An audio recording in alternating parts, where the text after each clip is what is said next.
Hello everyone and welcome to Classic Gamer 74, episode 53. I'm your host Anthony Gamer, and this is the first in a new series called The Best of Activision.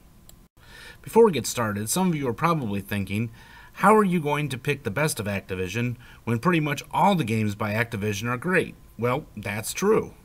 In previous episodes, I have discussed some legendary Activision games such as Pitfall and Pitfall 2.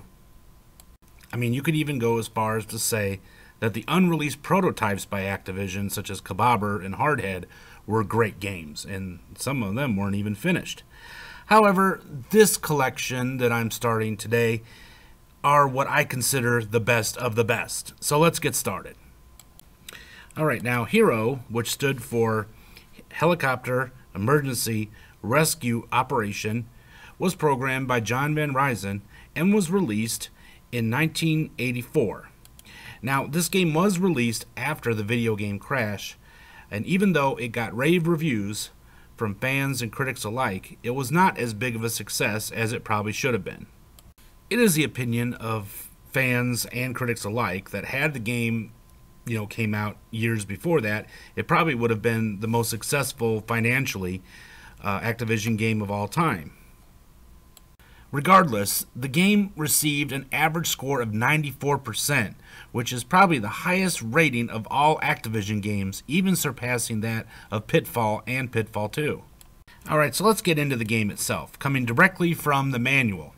Duty calls. Roderick H.E.R.O at your service. Please call me our hero. Everyone does. I wish to address myself to fledgling heroes and all-around good guys everywhere. A crisis is afoot, affording me an ideal opportunity to share a few of the finer points of heroic endeavor with you. Do pay attention. Volcanic activity has trapped miners in mine shafts in Mount Leon.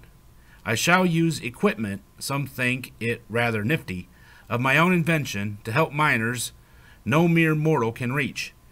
It would give me great pleasure to have your help. The object of this undertaking is to rescue all the miners possible before running out of lives. Alright, so without further ado, let's jump right into the 2600 version.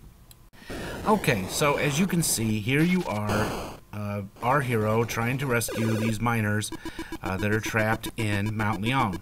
Now, one thing to keep in mind is that you have unlimited lasers, which are a cool thing, but you only have so much power in your jetpack, or helicopter pack, if you will, and you only have so many sticks of dynamite. Now, the dynamite is used to bust through some of those walls or cave-ins, use your imagination, and the laser, of course, is to get rid of some of those critters that you run into, such as spiders, bats, like I just fell into, and some of the other creatures that you'll run into, like snakes and all kinds of crazy stuff. And as the levels progress, the dangers progress. You have blackouts, and you have lava flows, and all kinds of cool stuff. So, quite a fun game, very imaginative. Hard to believe that this was actually John Van Ryzen's second game. But, like I said, by far one of my favorites. And again, this is the 2600 version.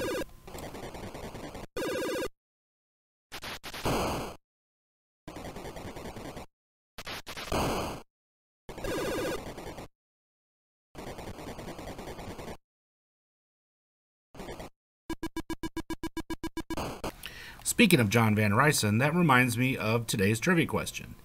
Even though H.E.R.O was his second game, what was the name of the first game that John Van Ryzen programmed for Activision? You think you know the answer? Wait to the end and see if you're correct. Besides the Atari 2600, it was also released for the ColecoVision, so let's take a gander at that version of the game.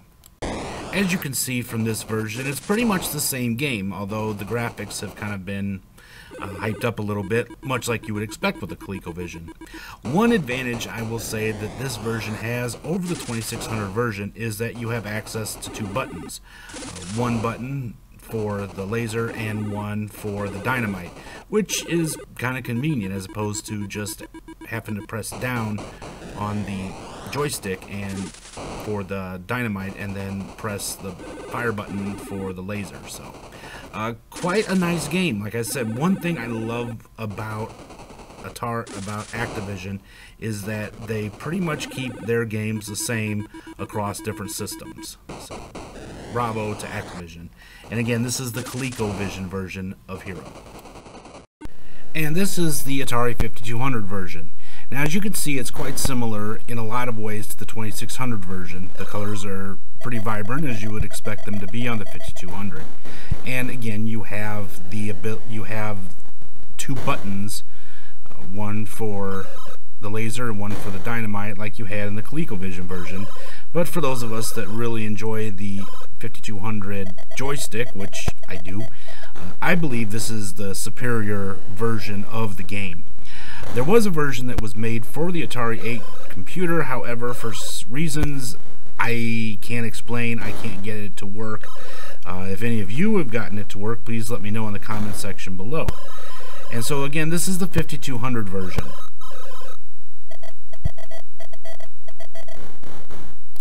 If you were able to get a score of 75,000 or above, take a picture of the screen and you could send it to Activision and you would become a member of Order of H.E.R.O. and receive this cool patch. Alright, now I'm going to give you a couple helpful hints to help you along the way, as this game can get quite difficult, and I'm going to let you know some of the secrets that I've learned. One in particular is to conserve your dynamite. Use it only when you need to. Now, if you happen to run out of dynamite and you find yourself stuck to a wall, you can actually get through the wall by using your laser, get it as close as possible, and shooting at it. It may take a little bit longer, but you will get through. Another thing, and this is the most important, memorize the levels. Now, each time you play the game from one time to the next, the levels do not change. So try to memorize where the dangers are in each level. It'll help you in future games. Another thing that I've learned is when you go down a shaft and it seems like it's real easy to get to it, like there's nothing blocking it, more than likely there's something dangerous at the bottom of it. So take the harder route if you have to, because it probably will save you a life. Also, watch out for the flickering lights, as sometimes in later levels the lights may be out completely. Again, this is a question of memorization. Also, if you come anywhere near the lava flows, be very careful and try to fly over them. Don't land on them or get too close, because they will kill you. So those are just a couple helpful hints from Classic Gamer 74. If you got any other helpful hints from this game you'd like to share with other players, let us know in the comments section below. And now for today's trivia question. What was the name of the first game John Van Ryssen programmed for Activision? And the answer is Cosmic Commuter. Even though the game was actually programmed a year before H.E.R.O., it was not released until a year later. Well, that brings us to the end of today's episode of Classic Gamer 74. I hope you all enjoyed it. If you did, don't forget to give us a great big thumbs up and subscribe if you haven't already. I hope you guys have been enjoying the videos. If you have, let us know by subscribing. And don't forget to share this website with your friends and family, as we are really close to our goal of 50 subscribers. Do you have a favorite Activision game? Let us know about it in the comments section below, and it may become the subject of a later episode. In our next episode, we will be discussing football video games, so please make sure and join us for that. Well, until then, this is Anthony. Thank you for stopping by, and I hope to see each and every one of you in the next episode. Until then, have a great day. Goodbye.